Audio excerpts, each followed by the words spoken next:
Hello, Cho. Let's see this question. So the question says two equal point masses are separated by a distance d1.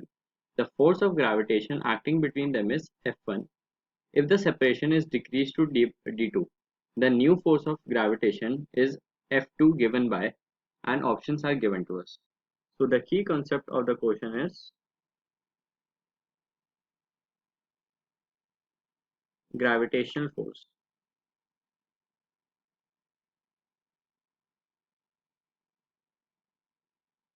तो जो gravitational force होती है F बराबर होती है G मतलब gravitational constant G capital M small M मतलब दो मासेस अपॉन डी स्क्वायर के। डी स्क्वायर क्या है?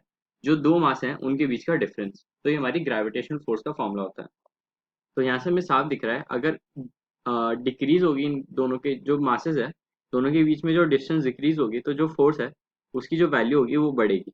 तो अगर हम यहाँ से देखें, पहले में बोला जा रहा है दो इक्वल पॉइंट मासेस हैं, मतलब मास दोनों सेम है और उनको डी1 डिस्टेंस पे रखा गया है, और इस समय पे जो फोर्स है वो F1 एक्ट करी है। तो अगर हम लिखें F1 इज इक्वल टू जी, अगर हम दोनों का मास m मान ले तो m स्क्वायर हो जाएगा अपॉन जो डिस्टेंस है वो d1 है, तो d1 का स्क्वायर।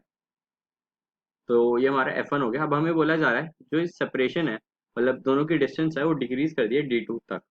तो जो फोर्स हो गई है अब वो F2 के बराबर है और मास तो सेम है, तो G M square upon d2 का स्क्वायर। अब हमें रेशियो निकालना है बेसिकली। अब अगर हम F2 अपॉन F1 लिख दें तो उसका जो रेशियो होगा वो हो जाएगा हमारा d1 स्क्वायर अपॉन d2 के स्क्वायर का। तो बेसिकली अब अगर हम F1 को इधर लेके चले जाएं तो हो जाएगा F2 बराबर F1 d1 अपॉन d2 का होल स्क्वायर लिख सकते हैं। तो यहाँ से option B is the final answer. Hope you understood it well. Best of luck.